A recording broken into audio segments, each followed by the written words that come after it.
nahmaduhu wa nasta'inuhu wa nastaghfiruh wa na'udzu billahi min shururi anfusina wa sayyiati a'malina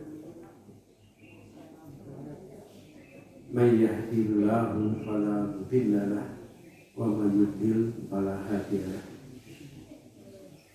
wa asyhadu an la ilaha illallah wa anna muhammadan abduhu wa rasuluh. Amma ba'd, fa inna khairal hadithi kitabullah wa khairal huda Muhammadin sallallahu alaihi wasallam wa syarrul umuri muhdatsatuha wa kullu bid'atin dhalalah.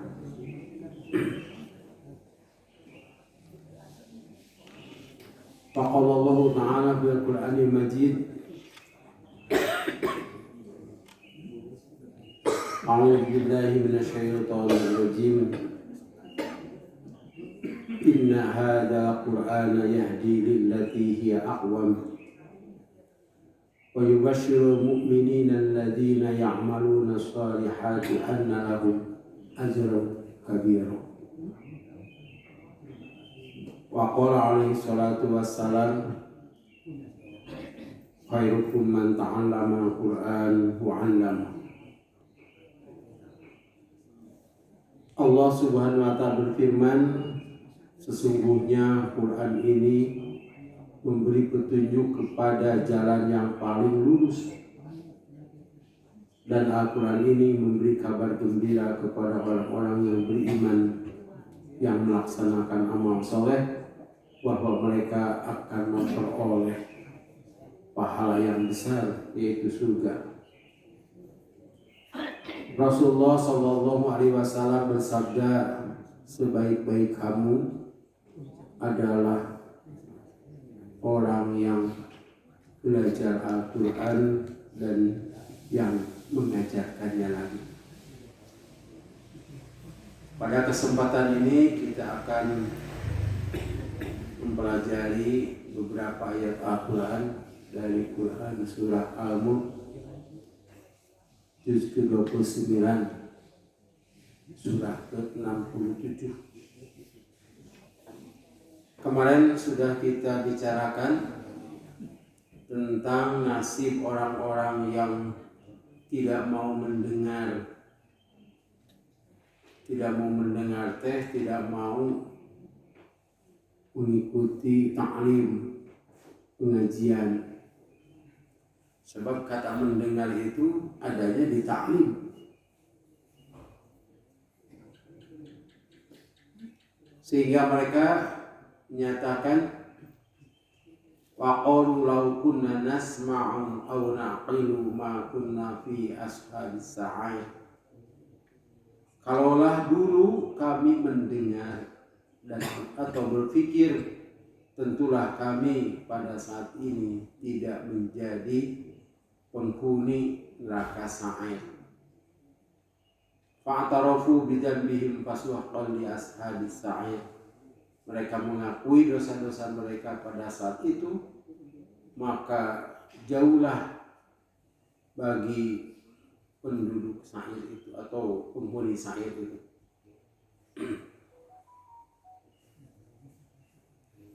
Kita juga harus mengakui dosa-dosa, tapi mengakuinya dosanya sekarang, bukan nanti. Ada doa yang diajarkan Allah Subhanahu wa ta'ala, mengabadikan doa Nabi Adam alaihissalam. Nabi Adam alaihissalam itu berbuat dosa, berbuat kesalahan. Dosanya hanya satu kali.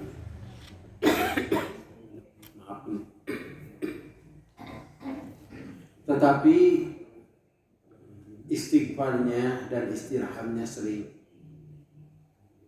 sampai terkenal dalam Al-Quran tentang cerita Adam dan Hawa. Rabbana dzalamna anfusana wa illam taghfir lana wa tarhamna lanakunanna minal khasirin. Itu adalah i'tiraf. Ya Tuhan kami telah mendolimi diri kami sendiri. Artinya kami telah berbuat dosa. Jika Engkau tidak mengampuni kami dan tidak merahmati kami, tentulah kami termasuk orang-orang yang rugi. Artinya kalau masuk neraka dan tidak masuk surga itu rugi. Bahkan tidak masuk neraka dan tidak masuk surga juga termasuk rugi. Nanti ada orang-orang yang ke neraka itu, ke surga itu. Orang-orang itu ditempatkan Allah di Al-A'raf. Maka itu adalah merupakan sebuah kerugian kalau tidak masuk surga. Selanjutnya Allah Subhanahu wa taala menjelaskan orang-orang yang sebaliknya. Ini dalam Quran itu banyak yang muqabalah atau tibak. Muqabalah itu Allah Subhanahu wa taala menjelaskan satu masalah, kemudian untuk menjelaskan itu dijelaskan pula kebalikannya. Apakah itu satu kata atau merupakan satu kalimat. Misalnya wal laili idza yaghsha wan nahari idza tajalla. Nah, ini wal laili dan an-nahari itu saling menjelaskan. Perhatikan malam apabila menyelimuti. Wal laili idza yaghsha wan nahari idza tajalla, dan perhatikan siang apabila telah benderang. Tadi disebutkan orang-orang yang mendustakan firman Allah, penghuni neraka. Selanjutnya Allah Subhanahu wa taala menjelaskan, innal ladzina yakhshawna rabbahum bil ghaib lahum maghfiratun wa ajrun kabir. Sesungguhnya orang-orang yang takut kepada Tuhan mereka, yakhshawna, takut. Dalam bahasa Al-Quran, kata takut itu ada dua. Kata-kata khosya yakhsha dan khofa yakhofu. Itu sama kedua-duanya. Tapi kalau takut di sini lebih cenderung kepada takut siksaan.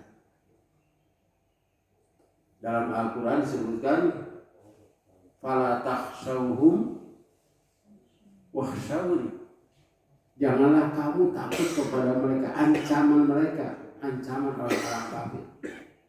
Wakhshawun, justru harus takut kepadaku. Ancaman Allah Subhanahu wa taala berupa neraka. Kalau ancaman manusia itu hanya di dunia, dan itu tidak sedahsyat ancaman Allah Subhanahu wa taala berupa neraka. Kalau takut kepada Allah itu harus mendekat. Berbeda dengan takut kepada hewan misalnya.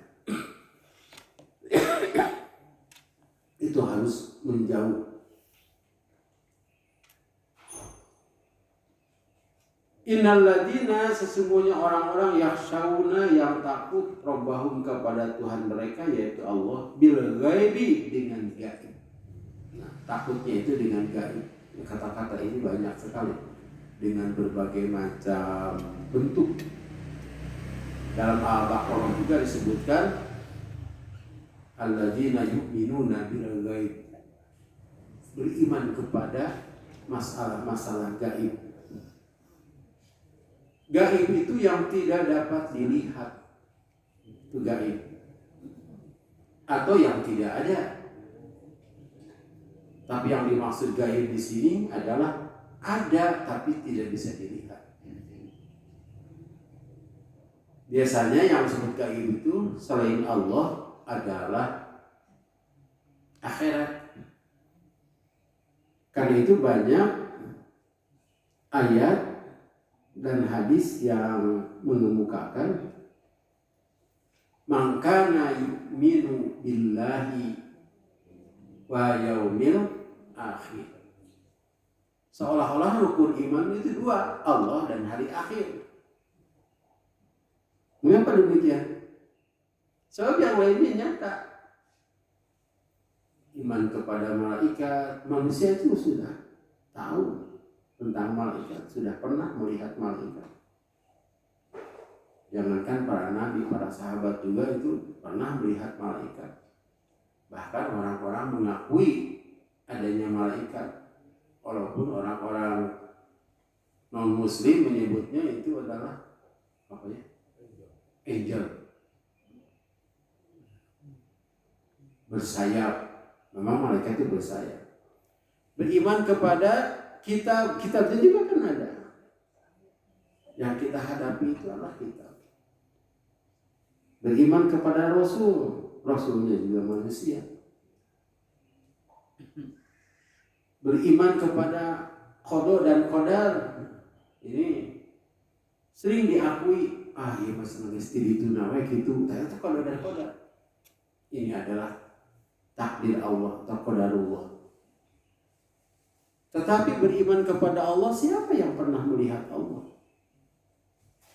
Beriman kepada akhirat, rukun iman yang kelima, itu juga masalah gaib. Walaupun banyak dijelaskan dalam Al-Quran tentang surga dan neraka, itu tidak jelas. Kejelasannya itu nanti apabila sudah dilihat, apalagi dirasakan. Karena itu mengimaninya harus dengan ilmu. Sehingga dalam Quran surah At-Takatsur, la tarawunna jahim tsumma la tarawunnaha aina yakin. Yakinnya itu setelah dilihat. Padahal yang seharusnya kalla lau ta'lamuna aina yakin. Tidak begitu. Andaikan kamu mengetahuinya dengan ilmu yakin. Ilmu yakin itu ada dalam Al-Quran. Sewaktu-waktu oleh Allah Subhanahu wa Ta'ala dibuktikan dengan kejadian alam untuk membuktikan bahwa Allah itu Maha Kuasa. Ada ayat yang lain dalam Quran surah Al-Maidah. Dijelaskan bahwa orang-orang yang beribadah haji itu dicoba oleh Allah Subhanahu wa Ta'ala dengan binatang buruan yang mudah didapat. Jadi orang-orang yang beribadah haji itu ada yang membawa bekal cukup seperti orang Indonesia. Tidak berpikir untuk berburu dan memang bukan pekerjaannya. Tapi untuk orang-orang Arab dengan berbekal seadanya dan membawa alat-alat untuk berburu dan memang mengandalkan itu, di tengah perjalanan menemukan binatang-binatang buruan.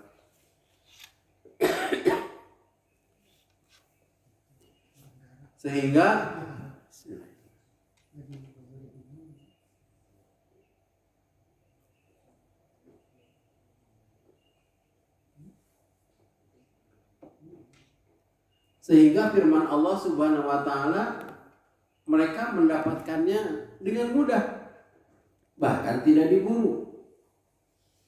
Itu untuk menguji apakah manusia itu takut kepada Allah atau tidak.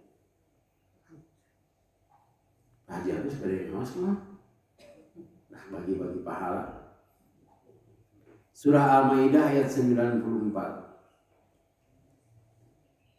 Nah, cobalah istirahat sekarang. Al-Maidah ayat 84.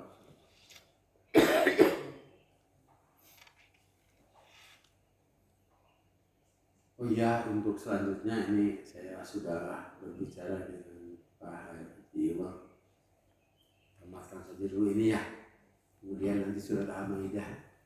Dulu juga pernah ke Al-Maidah. Zaman Profesor Asep masih ada. Bahkan beliau mendorong saya untuk menulis buku. Bertepatan dengan buku itu jadi, beliau meninggalkan kita. Ayah Pak Haji, Wahai orang-orang yang beriman, Allah pasti akan menguji kamu dengan hewan buruan yang dengan mudah kamu peroleh dengan tangan dan tombakmu, agar Allah mengetahui siapa yang takut kepadanya, meskipun dia tidak melihatnya. Barang siapa melampaui batas setelah itu, maka dia akan mendapat azab yang pedih. Ya. Di sini ada kata-kata untuk menguji kamu dengan sesuatu yang mudah. Buruan itu didapat dengan tangan atau dengan tombak. Agar Allah mengetahui siapa yang takut kepada Allah bil ghaibi. Nah, di sini ada kata-kata bil ghaibi. Sebab ada kalanya manusia itu kalau dia berkeinginan untuk berbuat salah, sok wakil teteh. Nah, dia kayak batur cenah gitu. Kemudian dia berbuat, padahal Allah selalu melihat. Nah, di sanalah kita harus membuktikan iman kepada gaib itu. Wah, nyawan cenah. Terus dia berbuat dosa. Apalagi pada saat sekarang itu dosa itu kan digenggam ya. Digenggam, dipesahkan dosa itu. Dibuka itu. Wakil. Jadi sekarang itu banyak orang-orang jarang ngobrol. Walaupun suami istri berhadapan-hadapan tuh ngobrol. Ngarek HP. Nah, di HP itu kan berbagai macam ya. Murid saya kalau dilihat langsung kena Quran. Tapi kalau di katabihan begitu teh budaknya. Main game jeung main film gitu. Deketan deh, dikitu kan pindah deh kena Quran. Itu hebat canggihnya sekarang. Nah, itu tidak beriman kepada gaib. Dan bisa pakai tingali gitu. Sedangkan Allah tidak terlihat, tapi Allah Maha melihat. Orang-orang yang sedang ihram itu tidak boleh berburu, tidak boleh memakan daging hasil buruan. Yang lainnya halal. Ini perlu tadi Pak Haji karena Al-Maidah ayat 1 ya Al-Maidah ayat 1 ya Mas. Wahai orang-orang yang beriman, penuhilah janji-janji. Hewan ternak dihalalkan bagimu, kecuali yang akan disebutkan kepadamu, dengan tidak menghalalkan berburu ketika kamu sedang berihram, haji atau umroh. Sesungguhnya Allah menetapkan hukum sesuai dengan yang Dia kehendaki. Ya. Jadi di sini menjelaskan tentang kebiasaan orang-orang Arab. Orang-orang Arab yang sering berburu dan mengandalkan mata pencaharian itu dari berburu. Kalau yang terkena orang Quraisy yang sering berburu siapa dalam sejarah? Hamzah. Makanya suatu saat Hamzah tidak mendapatkan buruan.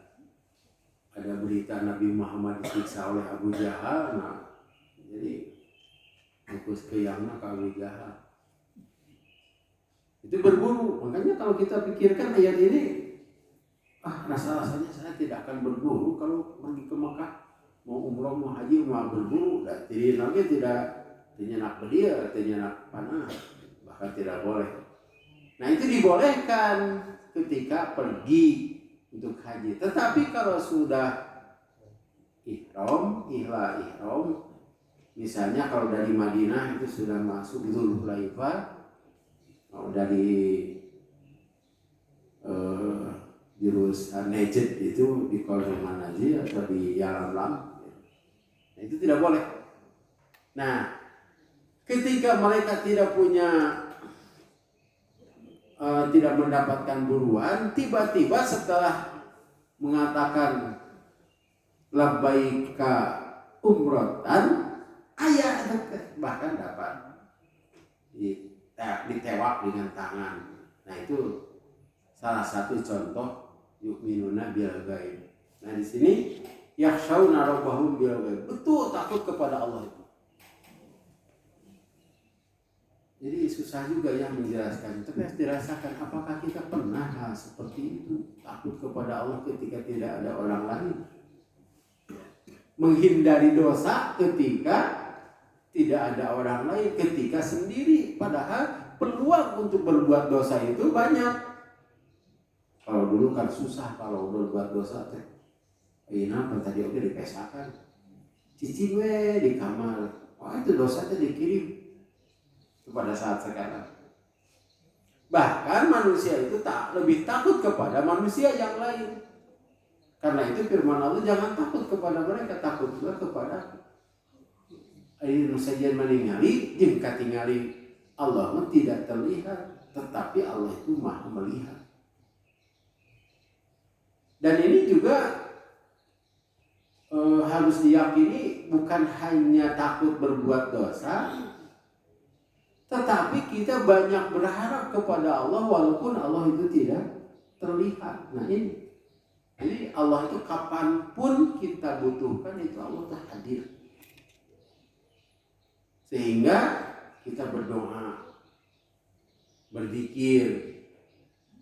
Berzikir itu kan dalam hati, dengan lisan atau dengan perbuatan. Sehingga pahalanya akan lebih besar ketika amal-amal kita tidak disaksikan orang lain. Sabda Rasulullah SAW dari Abdullah bin Salam, Absus salam, sebarkan salam, wa'at'imut ta'am, berilah makanan, wasilul arham, dan sambungkan silaturahim, wasallu bil lail wan nasu niyam, salatlah pada waktu malam sedangkan keumuman manusia pada saat itu sedang tidur. Karena itu salat tahajud besar pahalanya, sebab orang-orang lain tidak tahu.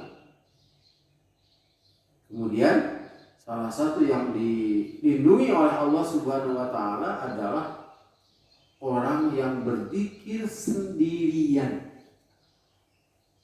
bukan berzikir berjamaah sampai nangis semuanya.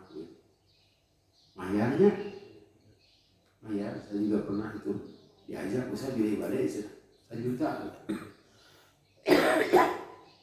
Padahal dalam hadis itu berzikirnya sendirian sampai meneteskan air mata. Ini karena dia meyakini Allah itu Maha melihat. Jadi kalau kita mau bertindak itu, kita harus yakin Allah tahu. Bahkan nanti dijelaskan lagi. Lahum maghfiratu wa ajrun kabir. Orang-orang yang takut kepada Allah secara gaib, artinya dia tetap memelihara ibadahnya dan tidak melakukan dosa walaupun dia sendirian, dengan keyakinan Allah Maha melihat, bagi mereka adalah maghfiratun. Maghfiratun itu pengampunan. Di sini juga menunjukkan bahwa manusia itu banyak dosa. Dan orang yang berdosa itu tempatnya di neraka. Kecuali orang yang mendapatkan pengampunan. Kayak salah satu cara agar kita mendapatkan pengampunan, ya kita harus banyak istighfar. Kata Rasulullah, saya beristighfar itu sampai 100 kali sehari. Padahal dosanya tidak ada. Berapa dosanya 100? Istighfarnya berapa kali? Kayak 100 tuh. Itu harus dirutinkan ya. Dan mudah tuh. mengucapkan istighfar, astagfirullah, astagfirullah, astagfirullah, astagfirullah gitu. Ini juga bisa 100. Kata Rasulullah SAW, siapa yang lazim melazima istighfar, siapa yang melazimkan membiasakan istighfar, maka dia akan diberi solusi dari setiap masalah. Dia akan diampuni dosanya dan diberi rezeki dari arah yang tidak disangka-sangka. Orang sok neangan rezeki, daripada neangan rezeki, ya kita istighfar saja. Ini janji Allah Subhanahu wa taala. Nah, salah satunya di sini kita berdoa ketika sendirian, berdoa kepada Allah yang gaib. Jadi tidak perlu waktu khusus, misalnya malam hari, tidak. Berdoa dan istighfar itu kan bisa kapan saja. Walaupun firman Allah bahwa istighfar yang harus dilakukan itu adalah setiap menjelang subuh. Wa mustaghfirina bil ashar. Dan orang-orang yang istighfar di waktu sahur.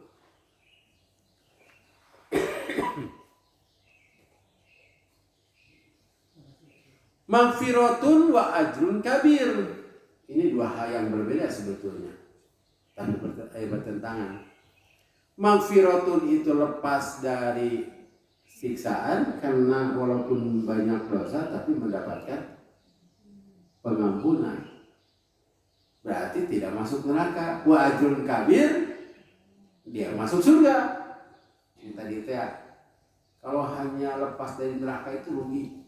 Kalau tidak masuk surga. Nah, di sini mendapatkan ajrun kabir, pahala yang besar. Jadi Allah Subhanahu wa taala ada kalanya mengemukakan dengan ajrun adim, dengan fadlul kabir. Kalau ini ajrun kabir. Sama itu. Yang dimaksud adalah surga. Jadi syaratnya cuma satu di sini.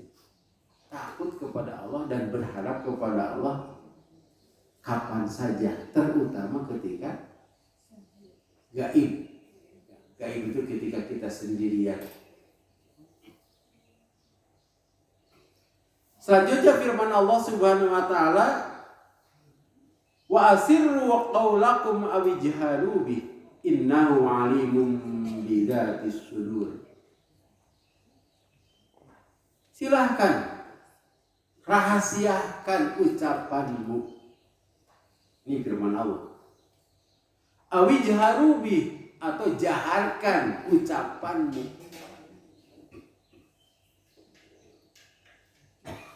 Innahu, sesungguhnya Allah alimun, maha mengetahui bidatis sudur, terhadap apa-apa yang ada di dalam dada. Nah, ini merupakan niat sebetulnya. Sebab seseorang itu berbuat tergantung kepada niat. Orang yang naik kendaraan kemudian menabrak orang sampai mati, itu menabrak bukan sengaja. Itu tidak, itu berbeda hukumannya dengan orang yang sengaja. Nah, yang menentukan itu adalah hati, motif. Karena itu hukum itu tergantung kepada alasan, dan alasan itu adalah hati.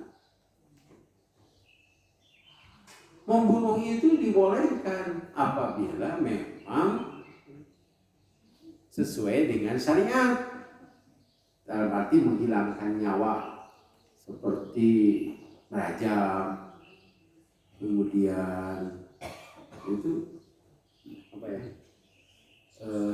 kisos. Itu kan membunuh.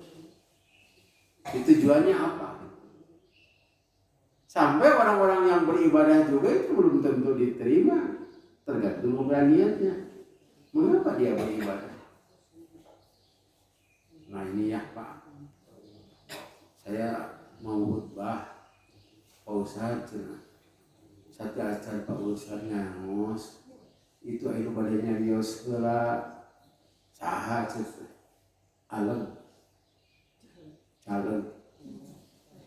Kemudian saya tanya kalian, apakah dia itu suka ngaji atau baru sekarang nembe ayeuna montong mulai ngaji di mimiti. Nah ayeuna tuh Ustaz abdi calon abdi mah naos wae cenah ka Ustaz, tidak usah bicara. Saya umumkan, pilih orang ini, kan beres ya. Tiba-tiba dia berbicara banyak, pilih orang ini. Sebab jelma yang sok ngaji, kan beres urusan nanti. Jadi dia datang ke masjid itu, ya tujuannya ingin mendapatkan dukungan, pilihan, dan tidak usah bicara, tidak usah menerangkan itu. Dilihat dari akhlaknya saja. Ngadak-ngadak ngaji, ngadak-ngadak sholat. Kamari mau wudu napa di film yang salah gitu.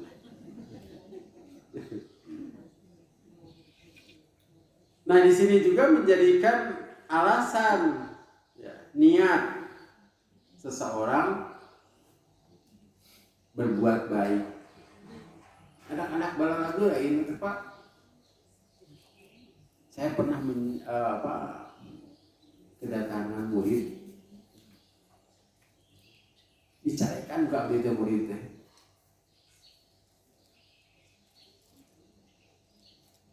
Daerah mau, ujung-ujung ayah kenal rekeningnya tuh, ya dicarikan atau kemudian dicarikan. Yang mendasari amal itu adalah niat. Niatnya harus ikhlas. Kembali kepada ayat sebelumnya, yakhshawna rabbahum bil ghaib.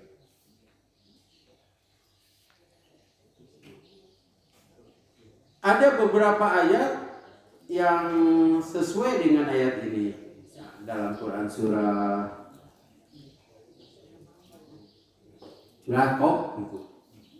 Nah, surat Qaf itu surat kesabaran itu 50 ya.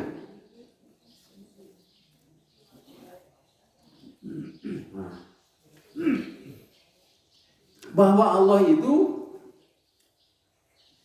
lebih dekat daripada urat leher. Artinya walaupun sebelum terucap Allah sudah tahu, walaupun hanya ada di dalam hati.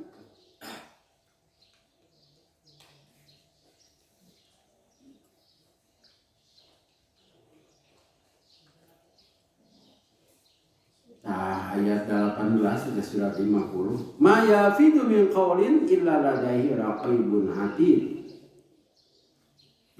Tidak ada yang terucap, lafaz yang terucap kecuali di sana ada yang mendampingi yaitu raqib dan atid.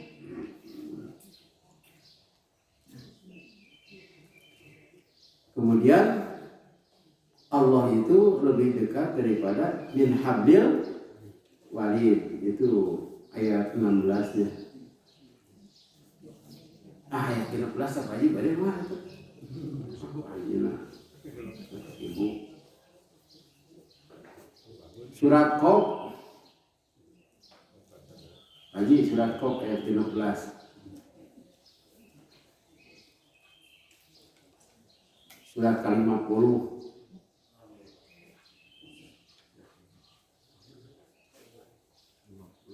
50 ayat 13 ini.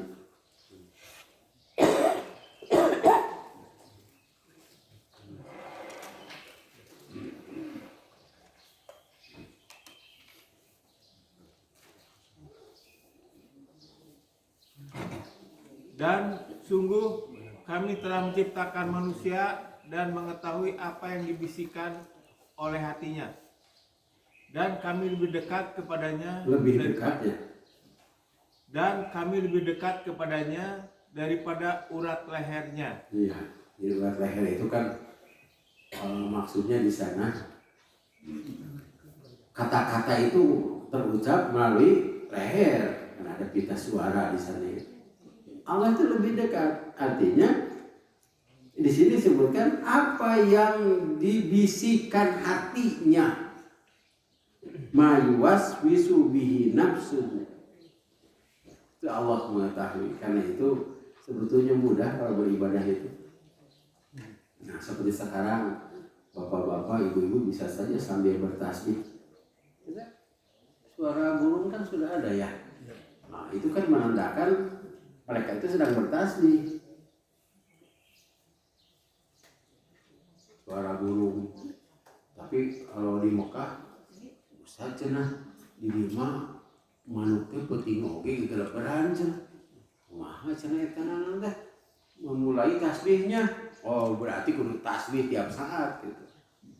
Di buruan nya belum japati itu di Masjidil Haram aya jam sabaraha ge aya gitu, tapi tidak sebanyak waktu siang. Ini mereka sedang bertasbih, kita juga bertasbih dalam hati. Apalagi sedang baca Quran. Aya budak ngalamun, budak santri ngalamun wae tujuh ngapakeun cenah Ustaz. Nah, kita tidak tahu ya, tapi ketika dites ya hafal gitu. Cicing we budak komedi Arab begitu aja. Kita tajwid. Upami itu bisa kita makna panjang teh. Kullu nafsin dha'iqatul maut. Ayan begitu aja. Saya juga dulu tuh melihat itu, oh ngaji gitu. Tapi memang enak Pak kalau kita ngaji ya. Kita makna teh dirinya kalau begitu kan kita mad wajib tuh. Mad wajib tasya.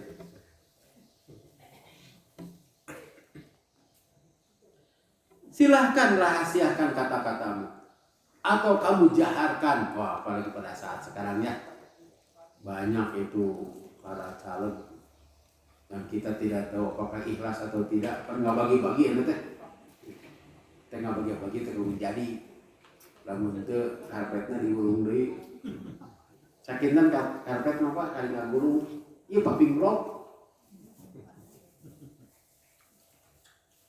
Dijaharkan, silahkan. Allah itu maha mengetahui. Bahkan dalam surat Al-Adiyat, wahusilama isujud. Malahan ada keterangan begini. Jadi malaikat itu store kepada Allah Subhanahu Wa Taala tentang amal orang ini. Jadi malaikat itu hanya tahu, hanya mencatat yang zahir. Sehingga ada 3 orang yang datang di hadapan Allah. Panggil oleh Allah, kamu tahu tidak pahala yang kamu lakukan? Ya, apa yang kamu lakukan untuk mendapatkan pahala ini? Saya telah berjihad di jalan Allah sampai saya mati. Gitu hati saya. Coba ada catatan malaikat pada saya dia. Firman Allah, bohong.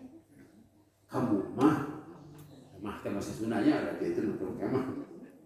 Jadi enak kan bahasa Sunda teh Pak. Kamu mah migawe kitu teh kaya teh deh. Hayang disebut pahlawan. Maka orang itu dimasukkan ke neraka, digusur. Dibenamkan wajahnya karena tanah garing. Kemudian yang kedua, apa yang kamu lakukan untuk mendapatkan ini? Saya sudah menghabiskan harta. Apapun proposal yang masuk kepada saya nyumbang. Karena Allah bohong. Karena itu amal yang paling baik itu ya, bil baik itu ya. Tangan kiri juga tidak tahu apa yang kita infakkan. Tapi di orang mana masuk ke neraka kenceng tak gitu tak. Jadi tangan kiri tahu. Yang ketiga, nah ini orang yang mencari ilmu, membaca Quran. Saya untuk mendapatkan pahala ini belajar Al-Quran, membaca Quran, sekolah sampai tinggi, pokoknya mah S lagi juga sabaraji kah, dokternya sabaraji, karena Allah, firman Allah, bukan. Kamu berdusta. Kamu mah yang disebut pinter. Kamu mah yang disebut pembaca Quran. Kamu mah untuk mendapatkan gelar. Saya baca hadis di riwayat Abu Daud. Siapa yang mencari ilmu untuk kesenangan dunia, itu luas banget. Maka siap-siaplah ia memasuki neraka. Coba. Karena itu ketika kita belajar membaca Quran bukan hanya membaca, tapi belajar ilmu dari sini.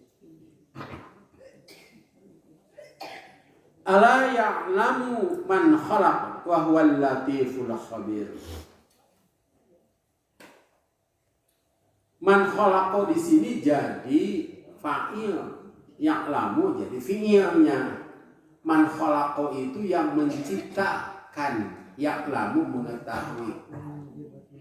Apakah pantas orang yang atau zat yang menciptakan tidak tahu? Nah, begitu artinya. Ala ya'lam. Pantaskah tidak tahu man khalaqa, zat yang menciptakan? Allah yang menciptakan kita. Jangan berpikir begini, bagaimana mungkin Allah mengetahui hati kita? Padahal menciptakan hati orang dan Allah. Bagaimana mungkin Allah tidak tahu? Nah, sedangkan Allah yang menciptakan. Orang gue ngomongin HP teh kan kena apa? Nah, dan dia eta. Apalagi Allah ini menciptakan tidak pernah lupa. Kalau kita mah kadang-kadang kalau sudah tua, wah, halusnya kita. Apa menang bapak? Wah, nabinya? Nah, enggak gitu. Allah tidak akan begitu. Wa huwal latiful khabir, dan Allah itu maha halus. Al-khabir, banyak artinya dari khobar, yang memberitahukan apa yang dilakukan oleh makhluknya, khususnya manusia.